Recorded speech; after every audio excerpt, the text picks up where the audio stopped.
Hey everyone, welcome back to Rally Caps. It's a podcast for artists, entrepreneurs, and everybody in between. I'm Steven. And I'm Eric. And today we are talking about our experience working on our very first feature narrative film. There is a lot for us to talk about here, so we're going to organize the episode into three distinct parts. Eric, what are those parts? The first one is logistics, like the length of the production, number of actors and crew, and how big of a production it was, how we conquered shooting on a budget, and then locations. Yep. Number two, gear. We're going to talk about all the cameras and lenses that we used, what we liked and disliked about all of that, how we filmed some of the movie underwater, which was super fun, and also how we did all the audio and booming, which was not as fun. And lastly, lessons, how, when, why, and if we will shoot another feature, ours or someone else's. Yeah, it's going to be a good one. It's going to be a long episode as well, so pour yourself a cup of coffee, and while you're doing that, if you could leave us a quick rating on Apple Podcasts or Spotify, or subscribe to the YouTube channel if you happen to be watching on YouTube right now. We have a 3-cam setup This today. is a 3-cam setup today. It's going to be a fun one. 1, 2, 3, 3, 2, 1. 3, 2, 1. Let's go. Yeah. Let's do it. Good transition. Sick. All right, part one. Well, oh, actually, okay. Whose film is it, Yeah, Steven? let's start with that. Let's give a little bit of context. Eric, I think maybe it'd be helpful to do a little bit of like how and why we even found ourselves working on this first feature narrative film. In my wedding filmmaking career, a friend of mine, Kaylin Rome and Christy Rome, they asked me to be the, why am I blanking on the name of what it is? It's Speaker? not speaker, Mentor. the MC of their wedding filmmaking event. Oh, Venture. Oh, yeah. Okay. So cool. I emceed Venture for like 3 years in a row, and that's where I met Jay Worsley, who is the director of Rerun. The writer and director, Jay Worsley. This is who we shot the film for. Jay and I met through that workshop and in that filmmaking world. Mm-hmm. And at that point, he was transitioning out of shooting weddings and getting more into commercial narrative stuff. He brought his red to one of the ventures. That was like the first time I'd ever seen a red. Okay, yeah. And throughout the years, we've just kept up. We've kept on up on a personal level. And from time to time, Jay has reached out to me and wanted to work on different projects. So we did a spec commercial for Nike where I was the lead, and he came back to Chicago to do production for another commercial shoot that we DP'd, and he shot in studio here. Yes.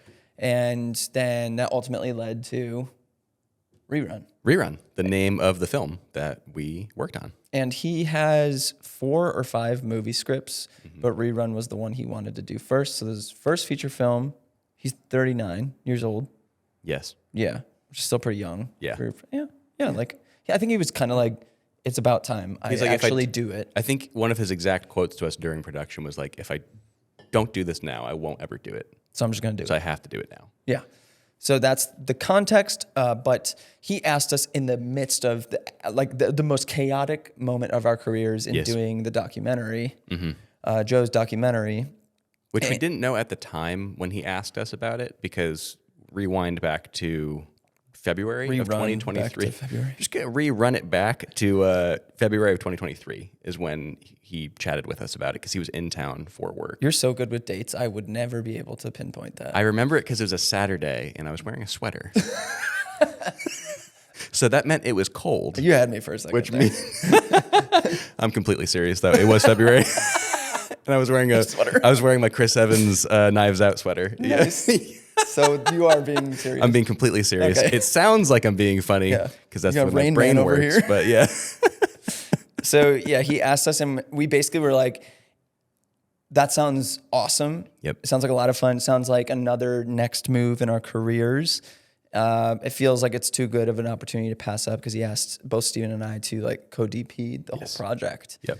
And we were like, "Okay, yes, but it can't be soon. It needs to be later in the year. And if you bring the production to Chicago, we'll do it." Yes. That was basically the only way we could do it, was if it all happened in Chicago. And it was to everyone's benefit, because we obviously have our studios, plural, here in Chicago, and a whole studio full of people that were interested and willing to help on the project. So having cast, crew, locations, some locations at least, locked in by doing it in Chicago, plus all of our gear, C-stands, lights, heavy stuff, it made a lot more sense for us to just do everything here versus trying to transport all of us out of Chicago. And absolutely cheaper for Jay. So much cheaper. For that reason, but also the fact that Chicago is just going to be wildly cheaper than LA or New York. Yes. Yeah. And the main bulk of actors on set were from LA. Yes. Yeah. So flying them out to Chicago was still, and housing them here was still cheaper than having rentals and space rentals and gear rentals in LA. Yep. Oh yeah, absolutely. Which we'll get into. Yeah, no, actually that's a really good transition into the first part of the episode, which is logistics. So let's chat about, because we're already on that kind of topic. February 2023 is when the ask happened. We agreed, co-DPs for the project. Super excited. Yeah. Can't wait.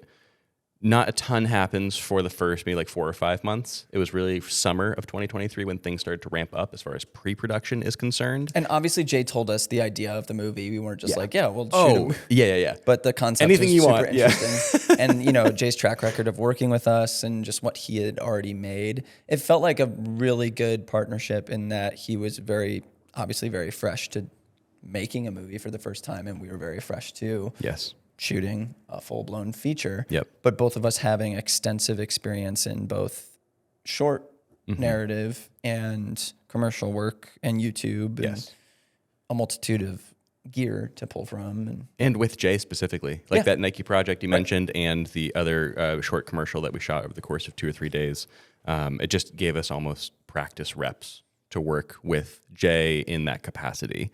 So it was a nice way to kind of just like get to know each other beyond friends and more of like a director to DP level.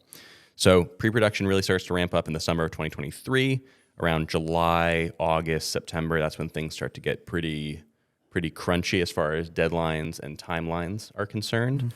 The big thing, probably the largest pain point, I would say, was locking in locations. Yes. And you found an incredible website that helped us immensely with that.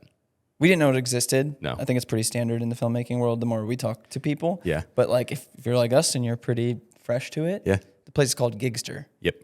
Giggster. Yep. Basically Airbnb for production.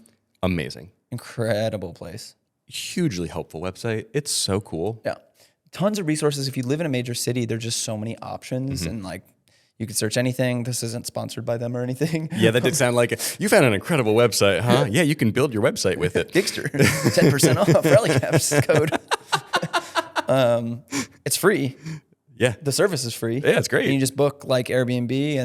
And what's really cool is, we'll get into it with one of the places we booked, but then you can develop a personal relationship with the person that you booked. And there's one place that we definitely want to go back to. Yeah. And my gosh. we now have a personal relationship with the owner, or like we can forego any fees or maybe do a special deal just by like having each other's contact info now. So even just on a networking level too, like having those resources and people like that who offer, their home that's insanely eclectic and meant for stuff like this are most likely going to know other people and have resources for you when you move forward and need different bookings, different locations. Oh, yeah. So, yeah. Because, she has like tons of friends that kind of do the same thing in different cities. Yeah, they were awesome. That was a really fun day.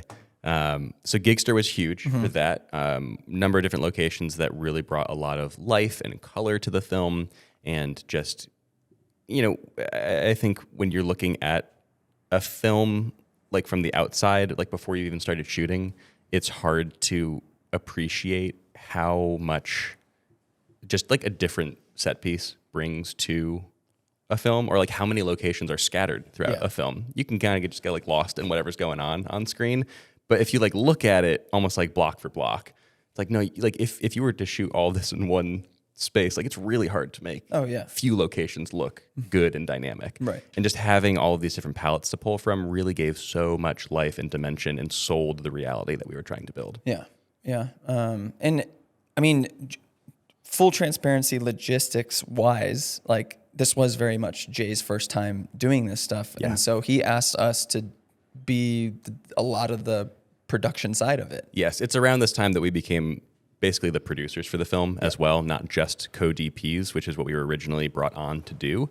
And because we knew the city better and because our boots were on the ground here and Jay was based in Arizona, it did make sense for us to be doing some of this stuff because we had closer access to it. But admittedly, it went way more than what we initially anticipated. So that was a little difficult trying to juggle all of that as well as our schedules that we did have. Of other work. Yeah, which was like already so much stuff. Yeah. I don't know how we actually fit it all in. To be perfectly honest, there were points where like I didn't realize we were going to be signing up for that in that capacity. Yeah. You were taking the lead on it, and I just felt so bad. I mean, but it all balanced out in the end. But like, I was able to pull weight later on, but like in the middle of the summer, I was like, wow, I did not know we were going to need to.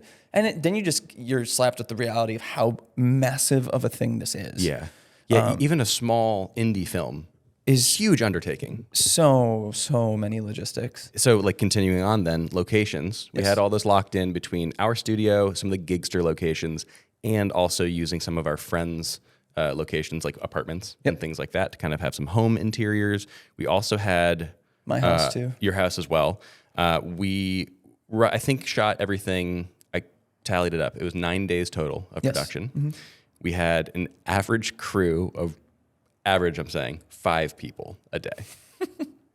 And that's including us and the director, Jay, and then 2 PAs. Yeah. I would say that's average. There were other days where we had more, crew of maybe 12. Like first night at the bar.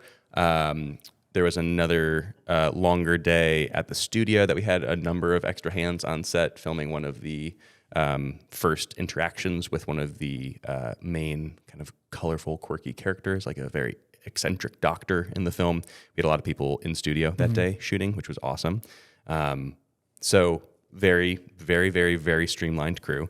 And then I actually don't know the total number of actors that were involved, in some with like little side roles and everything. I want to say it was 12 to 15 at most. I'd say closer to 12, yeah. Yeah, 12, yeah. And then one of the nights, which was very fun, like the first night of shooting, we had, I think, like 30 extras show up for a bar scene, which was so cool. 2 of which were my students. One of them was one of my students from when I taught. Taught in a school. Yes, like a public school. Like he was in 7th grade when I taught him, and now he's like 23, and he shows up. And they were both on the basketball team I coached. And they're both interested in a filmmaking career. So it was just like, really? The trippiest I didn't hear thing. That part. That's funny. Oh Luke, my gosh. Luke and Zach, shout out. Luke DM'd me like a month prior, and then he just showed up that night, and I was like, no way. So that was really cool. That's incredible. I don't know. Throughout a lot of this stuff, I just keep reflecting on the idea of like how cool it is to talk about a project like this, but none of those experiences and none of this discussion happens without taking the jump and the leap and doing something really scary and really out of the box. Yes. And I think the past 2 years for us has been that. Yes. We can get more into the philosophy of all that and what it's done to us and for us.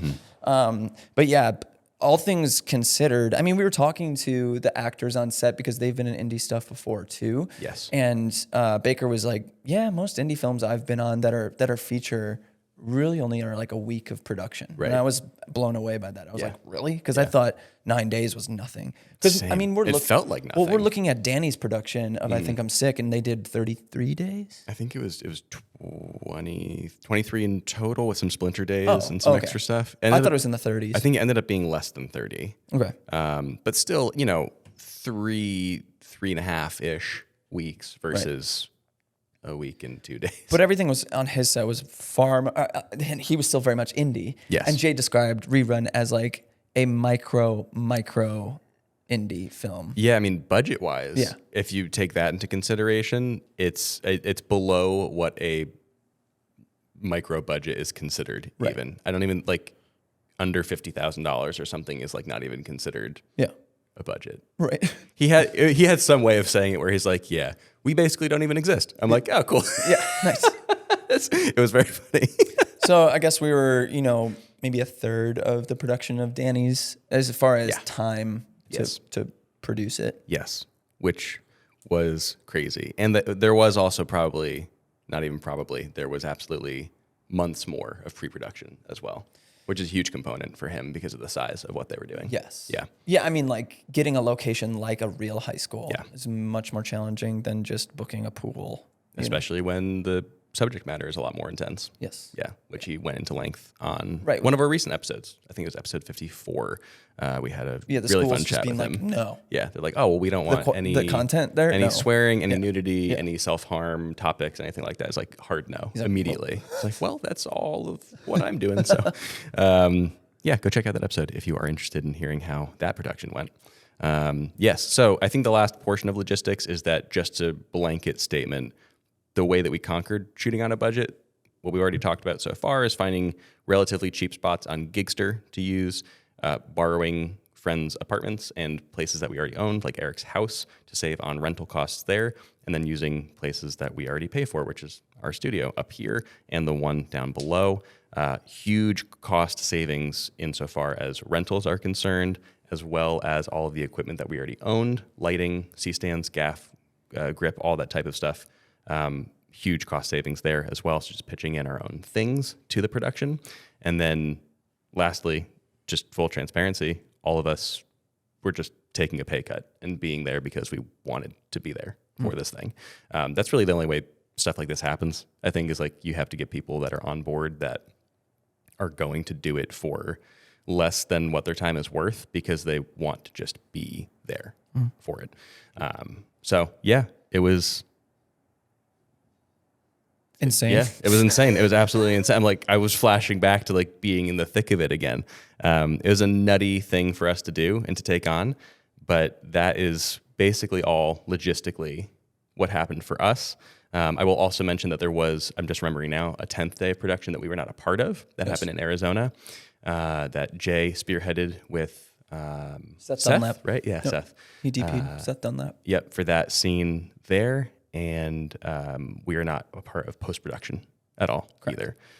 We do, or we will have an equity stake in the film. That is part of our compensation for doing it on a slightly lower budget than we normally would. And I think that wraps up all the logistics. Mm-hmm. Yeah. Yeah, I guess the last thing is like a lot of booking happened last minute just because of crazy logistics happening. Whether it was because we were, changing some of the script on the fly, or different things falling through, or only available for certain times, and definitely finding ourselves in positions where we're like getting kicked out, but have to just keep shooting. Yeah. And I think that's probably always going to be what you encounter with an indie film.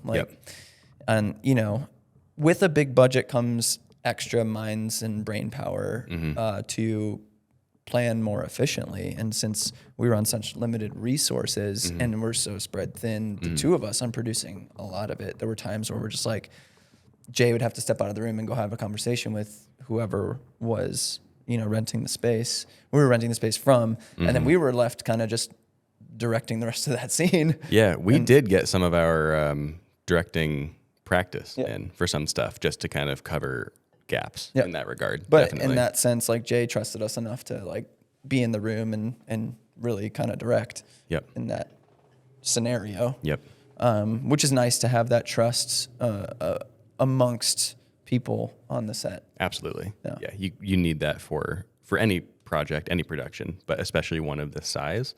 For sure, like that's a necessary part of what you're doing. And I do want to give a quick shout out to Zach from Moonflower Bar for being the most gracious host for us. And a last parting tip for booking a location for something like this, if you are maybe taking on something like this for your own short film or feature film or something along those lines, if you need a bar or a restaurant, reaching out to places that fit aesthetically that are closed on certain days and catering production around that is a lot easier to swing than places that are open 7 days a week. The first bar that we reached out to, super convenient location. It's right down the street from the studio. They were super kind in the way that they turned me down, which I really appreciate it. But they also gave like a tip. They're like, hey, we would have loved to host you, but we just we can't. We'd have to charge you an exorbitant amount to close down, to basically pay losses, to pay our staff, like to cut a day of work. we would recommend reaching out to places that are nearby still, but are just like closed 2 days a week and working on a closed day because that makes a lot more sense for them. It's a massive paycheck for them on a day they don't have any income. Exactly. Yep. So it works out great for everybody involved. Yeah. Yeah. Gear. Dude, part 2, gear. Who doesn't love gear? The best, am I right? Dude, we love it. Yeah. Except Red. Shots fired. Except Red. Which was our main camera on production. Yeah. I think we both had, it's fair to say, a love-hate relationship with that camera. Mostly hate. Mostly hate. Yeah, so our main A cam for all of Rerun was a Red V-Raptor 8K VV. That's the full frame version. And that was Jay's decision, not ours. Yeah, correct. Yeah. Yes, because he has a lot more experience with Red than we do, and also I think for legitimacy, Red obviously has a huge pull. Like the name evokes quality. Like logistically, probably wouldn't have chosen that if it was up to us. No. What would you have chosen? No budget. No budget? No budget. I mean, to be honest, I think I would have chosen something in the Canon ecosystem only because I know that. Function. I think a large part of our pain with it was the fact that we've never shot Red before. And also that they're glitchy and unreliable. C500 Mark II? Yeah, like C700 probably, something like that. But simply because we have been using Canon cameras for over a decade. Like we understand the interface and we know how to operate them. Yeah. And because, I'm saying this specifically, if we had more time, an Arri Alexa Mini LF kind of thing. Right. But for this, because we got the camera a day before we were supposed to start shooting, it's like, well, if that's going to be the case, I would have preferred something that I already am kind of familiar with or like familiar adjacent with, just enough to know, Canon has their own language. All camera brands do. Definitely would have just chosen for the sake of convenience, something that it was in the Canon ecosystem. But we knew enough and had enough experience with a good enough amount of cameras that it wasn't too difficult. It wasn't too difficult. The navigation wasn't like a deal breaker. It was more so what seemed to be just like general unreliability. Just how it functioned. Yeah. Like if it always functioned correctly, then well, the biggest issue is we were shooting an HQ. Well, that was a big issue, but also battery power. Whatever battery pack thing was on that was not reliable. We had huge issues with like having to rip the battery off and like put new ones. Like remember the first day, and it would drain fast. It would because we were on HQ. Which wow. MQ. Okay, I'm going in hot on Red anyway. To start. So okay, full frame. It's an RF lens mount, which is great. Because we were already renting lenses, which we'll talk about in a sec. But on the off chance something happened to those, for whatever reason, we have a whole studio full of RF lenses. Yeah. So there's a fail-safe there, which is awesome. 17 plus stops at dynamic range, wild, shoots 8K, gorgeous colors, great sensor, a lot of really good stuff about it. And I think mentioning 8K is important here because a lot of people on YouTube and other places will generally talk about 8K in regards to like hypey camera specs and how, this does 8K, this does that or the other. And most of the time I agree with that. It's not very practical for most people to do that. For this situation, it was actually a huge boon for us because 8K in this sense allowed us to effectively get multiple angles if we really needed to out of one shot. Because this is such a run and gun indie production, we can't really always afford to do a ton of takes per angle that we're shooting. So 8K with all that resolution, we could afford to punch in if we really needed to make things look different or interesting or just have some variety. And that was like a legitimate benefit of shooting 8K. Yeah. Now, Eric, did we need to shoot 8K HQ? No. No, we did not. Not even slightly. Well, yeah, we found out 8K HQ is really for visual effects in like Marvel movies, basically. Yes. Like you really, if you're only doing that crazy stuff in post. Yeah. And so switching to MQ on what, day 4 or 5? Jay finally did. I think we shot the first 5 days, which is the first week, all in HQ. Well, he probably just started to feel the pain of how much data it was. Well, because he came back, he looked it up, and he was like, "Oh my gosh, we didn't need to be shooting in this the entire time." I mean, like better that you're shooting higher quality than lower quality, for sure. But to put it in perspective, the battery drain and storage was insane on HQ. Like it was a substantial difference switching from H to M. On set, we were like, "Are you sure? Are you sure you want to be shooting this all in 8K?" He's like, "Yep, we're good." I'm like, he ended up with 16 terabytes. But that is actually crazy for the amount that we shot. Yeah, because our doc was 14, but it was over the course of an entire year. Year and a half. It was. Whew. And like at least 20 to 25 different days of shooting. Yeah. Yes. Yeah. So, wild. Yeah. Wild stuff. Very happy Jay looked into that because truly, like the amount of battery swapping was so irritating, and even just like. Well, we had like a dozen V-mount batteries, so we were able to do it. We really needed that, but we did get to a point within the first like 2 to 3 days where it was getting dicey at times, and we were hot swapping right off the charger. Yeah. And that was not a comfortable feeling. And data also swapping was a tricky thing because, again, we were short on time, and the V-Raptor, every time you power up, power down, it's like a full 60 to 90 second process. Yeah. Which doesn't sound like much, but when you're doing that over and over and over again, that adds up to a lot of minutes lost. Mm-hmm. And we were trying our best to just be efficient with our time. So, love-hate relationship. Yeah. With that camera. Okay, so that was main camera. Yep. B camera. Yep. Just an R5. R5. Canon R5, RF 15 to 35 2.8, and a Sigma 50 1.4.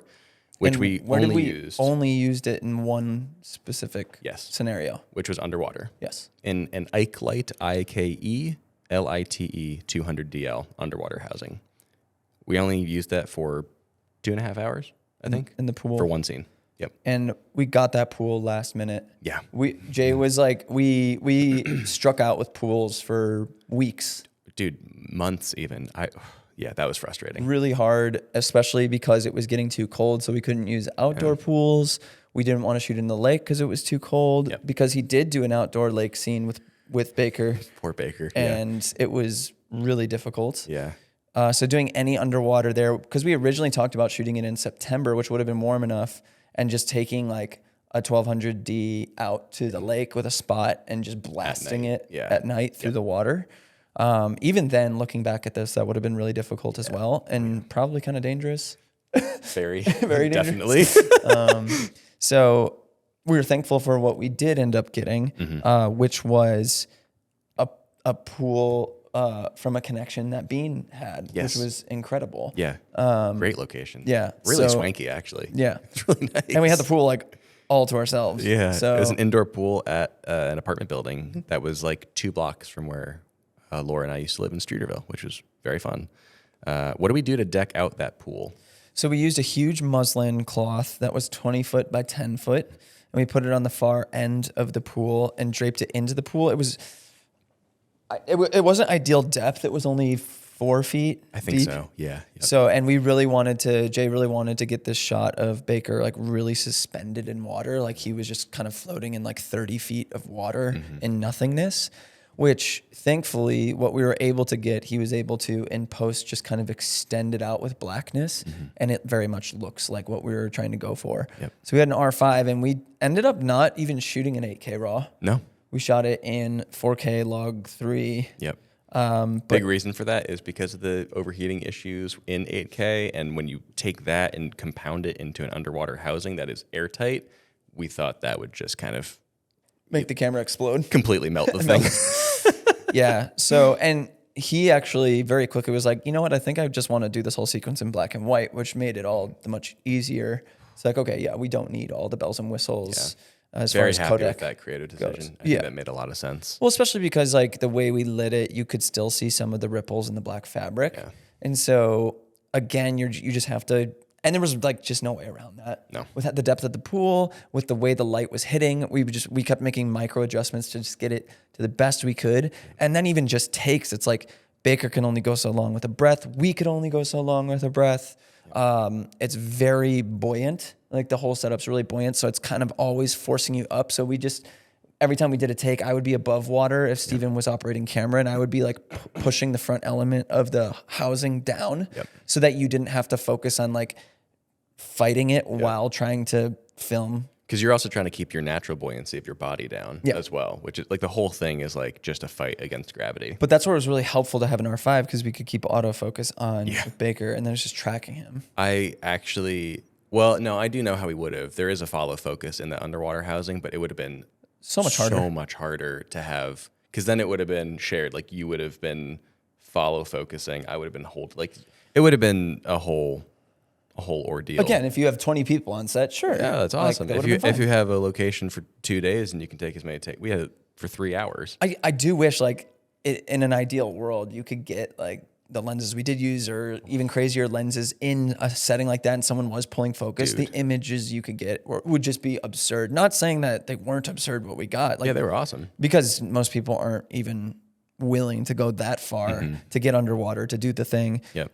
So how did we light it? So we used an Aperture 1200D Pro, and we also attached the Aperture Spotlight to the front element of the light to just completely make it a sun. It was so insanely bright. That thing is a monster. It is such a cool light. I really want to own one now. That was such a joy to use that thing. It was really cool. Oh, and us just being dumb, like not knowing that we needed a different stand for it the first day. So we just jerry-rigged it to 2C stands. Brother. Okay, yeah, that's actually a really good point. If you are going to use a light of that size, you need a lollipop to attach that to your C-stand, because God, if we have a photo of the office scene, I was pretty proud of that. That needs to go on Shitty Rigs. It really does. We will throw up that photo here so you can see it, because we just didn't know, and we ended up sending someone to Atlas Lighting. Shout out Atlas. Shout out Atlas for dealing with our dumb butts. They must have been like, I feel so stupid when I picked everything up, because they were like, all right, so you sure this is everything you need? I'm like, yep. Totally. The next day, hey, so you need a lollipop? You need a lollipop? Yeah. Mm-hmm. Yeah. So, hey, you live and you learn. And very happy that our rental was like 10 minutes away from where we were shooting. So that was basically the entire underwater setup. Lenses outside of water. Dude, lenses on land? On land? On land, dude? Hell no. With the red dude? With a red dude? Hell yeah, dude. If you haven't watched the banana bread meme, you need to. Anyway. So main lenses on land were a set of rehoused Canon rangefinder lenses. What kind of mount are those, Steven? They are rehoused to RF. And what were they originally? No idea. M, right? Oh, actually, well, hang on. No, they were M. They were They were M. They were FD. They were a Canon mount originally, because they're a Canon lens. So FD or somewhere in that range. But then they were actually rehoused to an M mount. M. And then we had M to RF. RF. Which felt silly, because on the website, there were RF native versions of them. Oh, really? Yes. Again, not our decision. Not a decision, but that was hilarious to me. But yes, so but an RF mount is so versatile that you can adapt to really anything. I have a lot of complaints with some Canon gear, but the RF mount is genius. It makes me want to explore so much more of the C70. Dude, it's awesome. Or if we end up getting whatever, if they ever announce what the next camera is going to be. Yep. The C200 Mark II. Yeah. Rumored. It's been rumored for 2 years. Dude, Fingers crossed, man. I really hope that comes out. We love you, but also we don't. If you could pick up the pace a little bit, that would be awesome. It'd be so great. Like, we love using your stuff, but like, catch up. Please, please. Before we switch. Low light and a box cinema camera. What are you referring to? Huh? Are you saying you're switching this? Don't you dare. The brand that must not be named? Hey.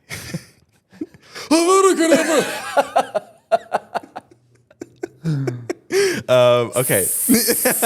Sony. You sound like a real Potterhead over there. That's crazy, man.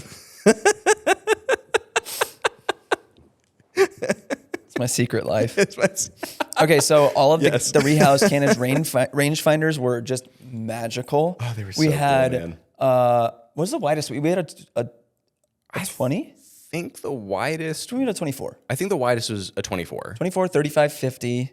90. I'm getting it confused with Bean's With set. Bean's R lenses, yeah. I think There was 6 in total. 6 primes. Or 5. I think there was like a 135 that we didn't really use, or maybe once. We mainly shot everything. I feel like we stayed between 24 to 50 for most stuff. We used the 85 a good bit for some tighter stuff to like blow out the background. But the one that we both loved, I think unanimously, was the 50-10. I think we're misremembering. Did we only have 3 lenses? No, we definitely, because we had that case. I know, but Yeah. I think we only had 3 in there. I think we only had 35, 50, and like a 90. We had it. We did not have 6 lenses. No, we didn't. Right? No, you're thinking of Bean's kit. Well, there is Bean's kit There's also, Leica kit. but I think we did. Right? The case definitely was 3 and 3, but maybe it wasn't filled all the way. I think we only had 3 or 4 lenses. Maybe it was 4. Yeah. It was anywhere from 4 to 8 lenses, is what I'm hearing. Sounds about right. I'm pretty sure it was 4 lenses. 4 lenses. Yeah. 24, 35, 50? That's what it was. It was 85. 24, 35, 50, and then like a 90. Yeah, 85 because or we 90. definitely had like a telephoto one that we used. Yes, that which we was didn't great. use it. No, it was 100. It was 100. Yes. Yeah, that's what it was. It was 100. Sorry, Yes. this is not good podcast right now. You had a great time listening to us work through all of that boy The great math. thing is like we stuck on the 35 and 50 90% of the time. Yeah. And the 50 opened all the way to 1.0. Dude, the 50-10 is a freak. I think they nicknamed it the Dream Lens Yeah. because it's, oh my gosh, it was incredible. And you might be tempted to shoot it at 1.0 all the time, but Don't do that. very rarely did. It was the only time I could think was in my upstairs office at my house. Yep. That was very on purpose. It I was was a going to dream say like sequence. 50-10, super cool. Yeah, do not. It absolutely. The hair's width of zone that you can't get have focus. it's ridiculous. But because of the nature of this film, it actually suited our needs perfectly because we had a lot of dream sequences that we needed to shoot. So having some softness or slight out of focusness was totally acceptable. That just felt obscure. Yes. And as well, I think it actually kind of saved us in some scenarios where we didn't have time to light things exactly like we wanted. Yes. So being able to just say, all right, you know what? We're going to commit to a super shallow look. We're going to throw it open 1.0 and just embrace whatever that looks like. Because we Get have an to. image that looks interesting and then move on. Because at the end of the day, you really just have to keep moving throughout everything. That lens was awesome. Loved using that. We already touched on one of our main lights, which was the 1200D Pro. But what were the other ones that we used? We used a couple 300Xs because those are the ones we have in the studio. They're bicolor, not as strong, but having the versatility of bicolor was really great. Also, just a regular aperture 120D. Really only used that for fill ever. Did we use it at all? I don't think we even did. I don't think we It was did. mostly 300X and 1200D. Yep. And then MCs. And then, like in the bar, we used a huge scrim and just bounced the 1200D, No, 300X, 300X off to of bicolor. a 12 by. Yeah. Just to give like really soft light. Yeah, that was awesome. That looked phenomenal. That was a huge win for bicolor. Just being Yes. able to match it to exactly what we wanted interior-wise was awesome. The spotlight attachment that we own was a huge piece of equipment as well, especially for the underwater sequence and anytime we needed to just focus that light. Great. And then the Aperture MCs, man. The little guys. Oh my gosh, they're like $90 and they're the best thing to have on any set ever. So versatile. They get used on like legit Hollywood productions all the time. Yep. Like they are Like going So to good. like Patrick Tomaso's lamp video. Yeah, yep. We have these like globe lamps in the studio that are just a sphere of diffusion. And we brought a few of those on set. And in the bar, we didn't know what to put in there because the bulb was too strong. It was like clipping. And so we threw an MC, we took it off of the light fixture and then it didn't even have a cord. And then we just threw an MC inside of it and then dimmed it down. And it was like chef's kiss. Looked perfect. You could just stick them anywhere. You stick them anywhere. And if you're shooting in an environment that you want practical lights, but the practicals that are literally practical, like the refresh rate is weird, you're getting flickering, whatever, like you just throw the MCs wherever it is and it's perfect. You can control it so nicely and being able to sync all of it with the Citus app is amazing as well. We got there too late, but I ordered, I think it's up here right now. I ordered ND. Oh yeah, Like actual sheets of ND. sheets of ND to wrap around. Yeah, the it's like a bulbs, Lewis right? Lewis Yeah. Potts trick. Yep. He'll cut some out and then with tape just like make a cylinder and like place it over light bulbs to bring the level down. That's really clever. And that's something I've never really thought about, but so much of filmmaking is not necessarily relying on your 17 plus stops of dynamic range, Yeah. but balancing the scene lighting wise to not have to utilize the crazy dynamic range of the camera. Yes. Only utilize that thing if you have to, but if you have the time and resources to bring the level of all the lighting in your scene to between 20 and 80, like that's always going to that. look better than great dynamic range. It is. Like whatever it is. Like you could have you take the V Raptor and have no lighting for anything. That's going to look worse than a budget cinema camera and just great lighting. Just the difference of like a hotspot and a light bulb.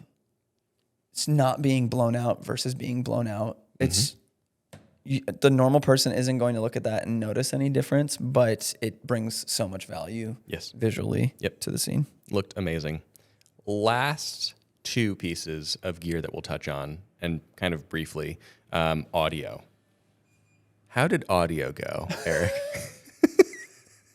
It was run and gun. I'll tell you that. It was very run and gun. But listening back to some of the edits he's already made from scenes, I'm like, sounds pretty dang good. It doesn't and that's sound not even bad. mastered yet. Yeah, which is nice. I have high hopes because I think we've done it enough to where we didn't like royally screw up at any point. But I'm saying us because we didn't have a sound person on set.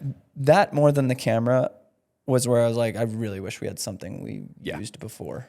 Yes. Because we got it and we're like, are we missing pieces? I wish we had a human who just knew. Who just did audio. I think that was probably the biggest pain point in general was like, it was so secondary. We just needed the budget for a sound person. Yeah. Truly.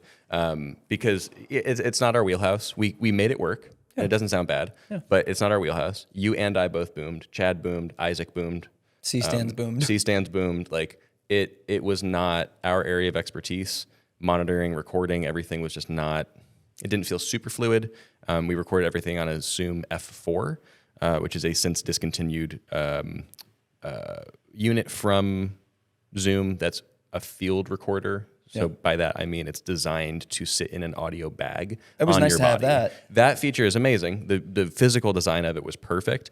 Didn't love that it wasn't 32-bit, only because, again, with run and gun, 32-bit would have been hugely helpful. It's not going to save you or make your audio sound better, but it is going to give you flexibility if you are clipping accidentally, because, again, we don't know what we're really doing. So if that does happen, you can save it. But that was all attached to an array, carbon fiber boom pole, and Rode NTG 4 Plus. The whole setup was like very good. You can get very good audio out of it. It was just our inexperience with it and that extra thing for us to also be responsible for that was pretty difficult on top of all of the other duties that we had. Yeah. And in a pinch, he sometimes used a Tascam DR10L. Yes. Yeah, that's right. A few times. I think on the very first day for some of the biking sequences and some of the dream sequences as well, just kept like a lav on body, which was nice. Mm-hmm. Yeah. Yep. Keep it on his body. It's a reference in the film. Yeah, sorry. That's just an inside joke for Steven.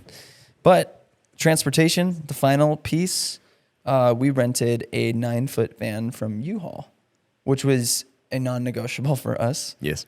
We basically were just like, I knew how chaotic it would be if we were going to try to fill our cars with gear, just especially with like having a 12 by scrim, like that kind of stuff was like, that doesn't fit anywhere. No, we'd have to like hang it out a window. So there's just certain things where you're like, we can't cut corners here. So was it a 12 by? It couldn't have been. Yeah. Because it went through the middle seats. Mm-hmm. Yeah. Yep.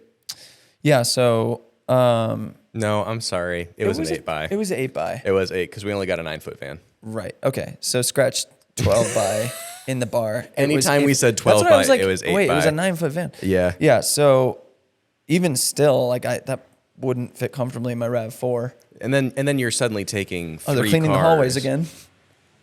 Oh, nice. My. Wow. Okay. What is it? It's Wednesday at 11 a.m. Okay. That's when they clean. We're not going to record rally caps on Wednesdays at 11 a.m. anymore. If that's the consistent time. This is the second time it's happened, so that's real fun. That's all right. We'll get through it. And just give me an ongoing thing all year. Yeah. We're like, oh, the cleaners are here again. We'll interview them at the end of the year. So I mean, obviously you'd want something like Carlo's, Like a halftime Sprinter van or that has like van. hooks and stuff on the side for your C-stands. I mean, we just had to throw everything in there.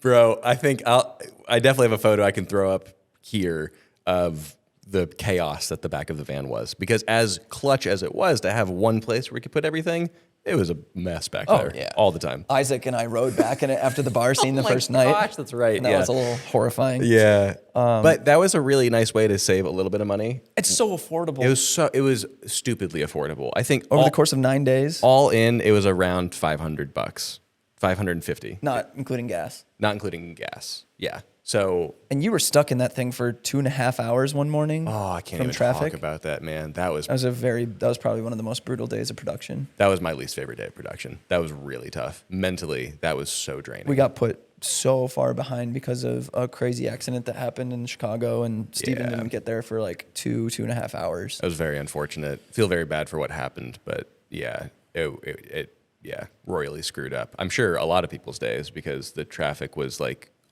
basically Lakeshore Drive, which is a main commuter drag in Chicago, was closed because of an accident that had happened, and for like 4, 5, 6 hours or something, it was completely closed. So all traffic, morning commuter traffic, got pushed over to the left, and that's what I got caught in coming down from where my apartment is. And to the city. that was one of those locations where we were renting essentially a whole floor of a high-rise office in Chicago.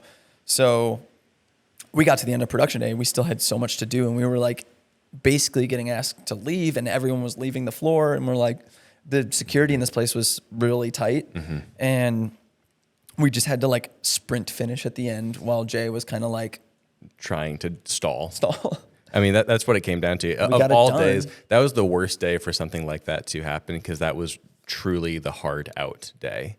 Yes. All the other locations we had some wiggle room. That was the one day where it was like you cannot stay and you can't redo it, and you cannot redo it. You don't have time. No. Everyone's there, and they have flights going out, and you're just like, got to make it happen. Yeah, it would have normally been like a 45-minute drive for me. And it's 2.5 hours. To Jay's credit, he's really flexible in those situations where he's like, if we can't make it happen, we'll figure something else out. Yeah, and that's where it's nice to have our studio because we could turn it into some sort of dream sequence, or like you could sort of change the script or whatever. Obviously not ideal, and not ideal from a DP's perspective because being rushed in those circumstances, you're like, all right, kick the 300X in the ceiling and just go. Go. Yep. And because that's all you can do. You can't shape the light. You can't bring negative in. You can't do all these extra things you normally would want to do. Yep. I think that's really what happened probably on Danny's set where he was like, the first EP he had to let go was like, I want it to look this way and I need this much time. He's like, we don't have it. Yeah, it's 4 a.m. We just have to go. We have to keep moving forward. Yeah. This feels like an appropriate time to move into part 3, which is lessons that we learned. This is perfect. Natural. Man, yeah, just reflecting on everything. I don't even know where to start necessarily, but to continue. Number one, oh boy, where do we start? Haha. I like you added haha in the notes. Good one. Well, I did that so that you and Chad, if you were reading it, were like, oh my God, is Steven, what's wrong with him? He seems really PO'd today. Yeah. Oh, man. There's a million things you'd change in your first indie film. Oh, there's a million things. We knew we would. Yeah. I mean, there's... It's not ours. No. Jay's. But first time doing something like this and taking it on, like, I think it was a truly crash course in doing something like this. And I think having a spirit of willingness to just go and determination to finish it is hugely important for something like this because it is so taxing to do it with the amount of people, I should say, that we did it with. Like, it should have been impossible on paper, I think, is what I'm trying to say. Is like, it feels like we kind of pulled off the impossible very in much doing it the way that we did it. Yes. Yeah, I know we're going to get into thoughts about what we want to do in the future, but for me, the biggest thing I pulled away was it's got to be a very, very specific opportunity for us to do something like this again. as far as like what is guaranteed pay, Yeah. and what like how big of an opportunity it is, and that might feel really superficial, but it like that was really hard for me because I had just come off Chicago Marathon, which was demanding a lot of my time. October ended up being the craziest month for us in our careers Ever. because I mean there were other things sandwiching rerun. And we had 1 full week committed to it. And it was like, you have to drop everything else. Everything. And I mean, I also said, let's bring it to Chicago because I don't want to be away from my family. But it just ended up being like, I might as well just be gone. Yeah, you're sleeping at home every night, but you're not there. It was nice to like be at home and they got to be on set. Like my kids got to see this. That was really cool. That was cool. And so there were moments like that where I'm like, okay, great. I'm glad we made this decision because I'm getting to experience this stuff with them. And I am still seeing them like some mornings, some evenings. And you don't have that level of homesickness that can sink in when you're away. Like going back to a hotel room every night would have been, so much worse. I would have left. There was one night where like you only slept for 2 hours, I think. Yes. That was before the night you got. That was before you got stuck in traffic. Yes. Wait. Oh my gosh, that's right. I forgot about that. Because we went so late the night before, I think. We went. Oh yeah, because it was the bar sequence. Yeah. Dropped everything off at the studio. Went back. There was something that was happening at our apartment that I was like, it was keeping us up all night. No, you got locked out of your apartment. Oh my gosh, that's what it was. Because we wrapped 3 hours later than we expected to, and Laura fell asleep. Yeah. And she was going to be the one. She was like, oh, well, like, I'll stay up for you. Cause like, probably get home by 10 and I'll just let you in when you get here. We're like, oh, great. Game plan. Done. Team on 3. 1, 2. Did you make an extra key after that? Yeah. Yeah. We have I put a fake rock in our back stairwell. Nice. So no one's going to know. Oh, where do you live? Albany, New York. Yeah. Dude, I forgot about that actually. That is also why that day was so miserable. Yeah, because you basically committed to like, I'm gonna sleep in the staircase tonight. And then Laura woke up. Yeah. But yeah, I was then you only got a couple hours of sleep. I was in a dark place because I was up. I think I woke up at 5:30. Oh yeah. And then got stuck in a van. And got stuck in a van for 2 minutes. Dude, I thought, oh my gosh, I thought I was going to lose my mind. Yeah. I was getting like legitimately claustrophobic in there. Yeah, that's scary. It was so, because like the traffic that day was like bumper to bumper. And then you have to go to set and just like, all right, let's make a movie hard now. work all day. That was pretty tough. Pretty brutal. So for me, it's like if someone saw this thing, saw the doc, these big projects we've been working on, they're like, I really like what you did, whatever part of it, I want to hire you. For you, what would it take for you to just be like, I'll consider it? Oof.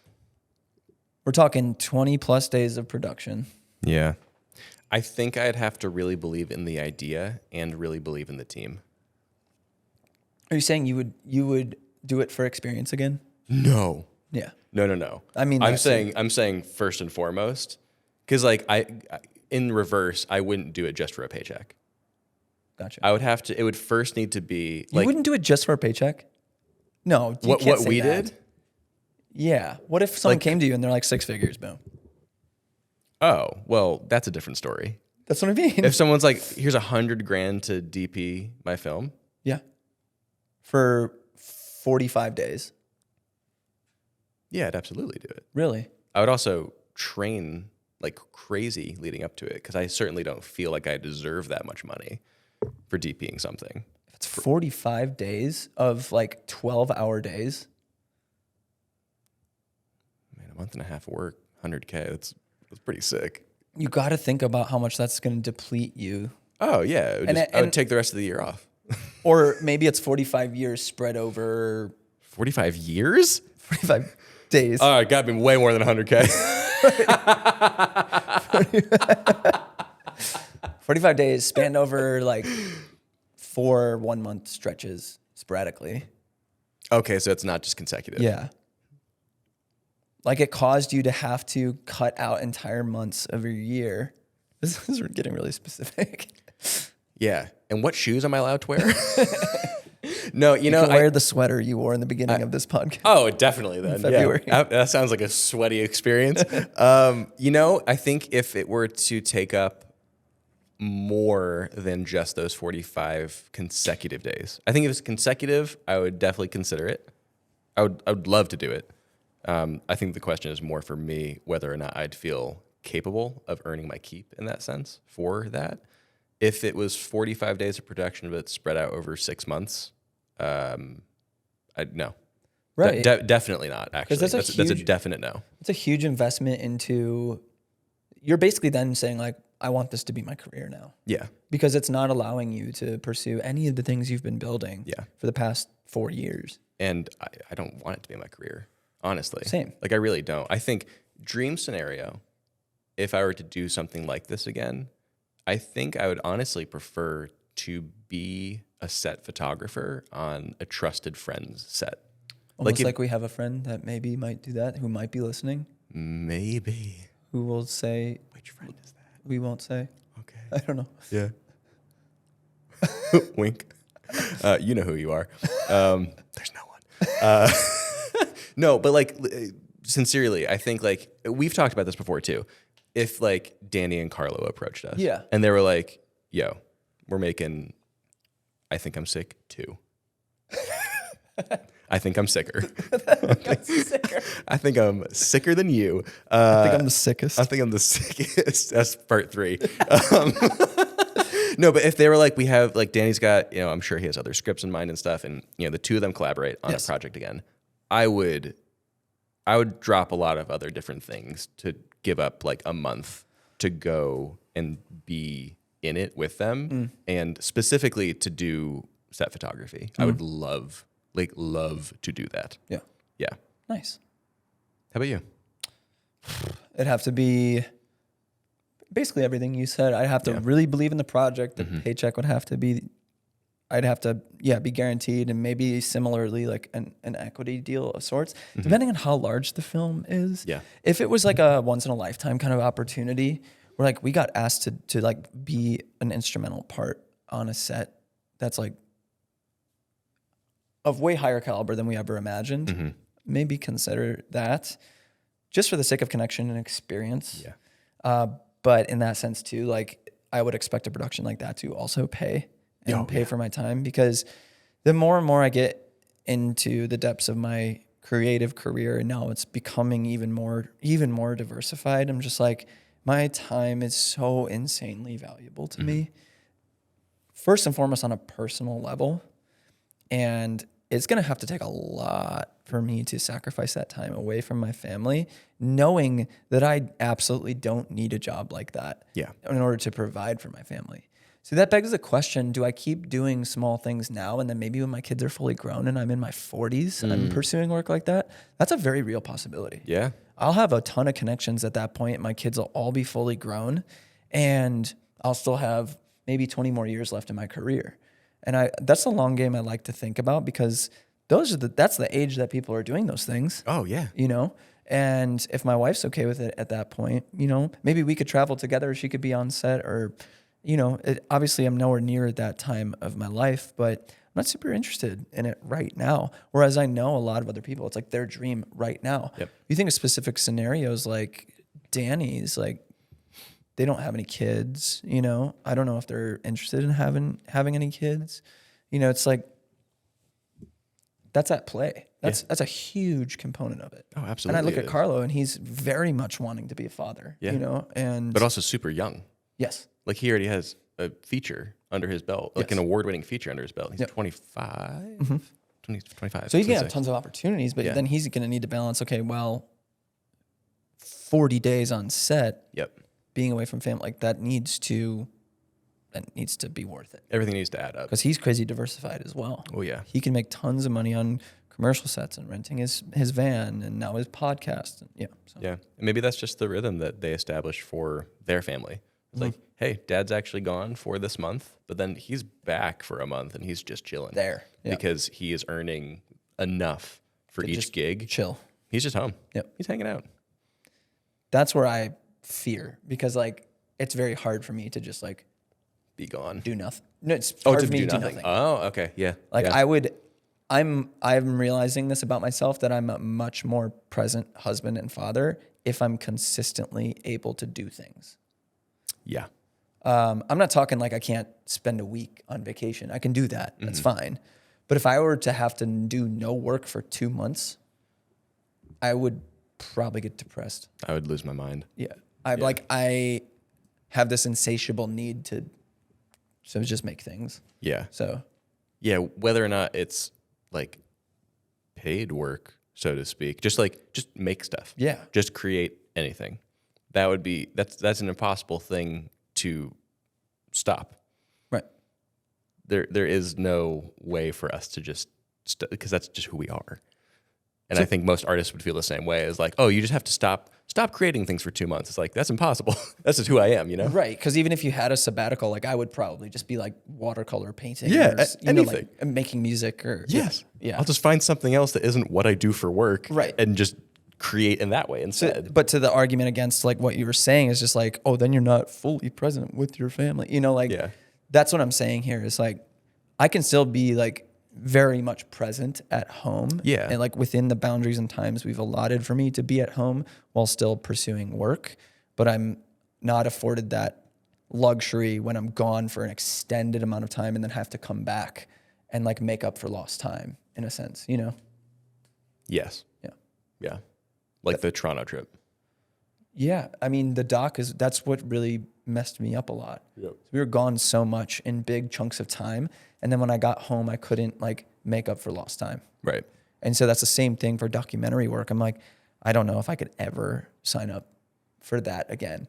I'm much more interested in hiring people that have the capability of doing that and then directing from afar and then going to set every once in a while. But then hiring trusted people that we know and the connections we've made to go do a project like that and then just be like orchestrating it. And I think that's where we could thrive. Yeah. And this is just our pitch deck to whoever's listening. Mark. Hey, is that why you're wearing that hoodie? I am wearing it. That's true. He's hey, wearing Mark. the AOD hoodie. Nice. Yeah. Thanks for the gift, bud. Steven, what am I wearing? Dude. I didn't even realize what you were wearing. Hey, are you wearing Oh, one of 100 Dude, Get Bored and Make Stuff t-shirts? That was so unplanned. That was crazy, man. Do we make and sell that stuff in the description below? We do. That's crazy, man. It's almost like the topic we were talking about having an insatiable need to make things, even when you're bored. Yeah, that's true. Especially when you're bored. Sometimes boredom. Makestuff.com. Yeah. Do you want to? It's in the description. It's in the description. And hey, if you're listening to this right now, RallyCaps members have an eternal 10% coupon. So RallyCaps 10 at checkout. Pick up some Get Bored Make Stuff merch. Get some merch. Eventually, it's going to be other things. So just keep an eye out for that and keep your hand on the finger on the pulse. Keep your hand on your finger and your finger on the pulse. I think that's a good place to stop. That seems about right. We're starting to unravel. Man, we did the ad read all the way at the end like you're not supposed to do. And ad read for our own stuff too. Because that's fun. Because we are, I like that. I think in general, trying to not, at this point in time, have other external sponsors on the show. So we might. At some point, probably, hopefully, If it's but right now, $100,000. well, if that's, yeah, Squarespace, hey, my inbox is open. But until then, we're just trying to self-fund the show by making stuff that we really enjoy and thoroughly love. So if you want to rep the brand by getting some Get Bored Make Stuff t-shirts or some digital assets or some free iPhone wallpapers that are on the site right now, go pick those up. And you can also use RallyCaps 10 to get 10% off your purchase. So while we're plugging stuff, if you didn't hear the intro or skipped over it for some reason, if you could leave a rating on Apple Podcasts or Spotify or wherever you listen to podcasts, we'd love to push the show out to more people. And that is a huge way of getting it out there. More reviews, more ratings. And if you're watching this on YouTube right now, beautiful multicam setup we got going on. Comment. Yeah, comment. Subscribe. How about what should we tell them to comment to know that they made it to the end? What's your favorite flower? Tell us your favorite flower in the description. Load it up. roses, daffodils, peonies, anything. And What then, did you just say? are we going to get demonetized? And then we'll just fill the comment section up with flowers, and no one's going to know why. Thank you for unless listening. you made it to the end. For all the way till the end. Thank you. That was a clunky bye. That was a clunky bye. Dang it. But Okay. we love you. Love you. See you next week. Goodbye.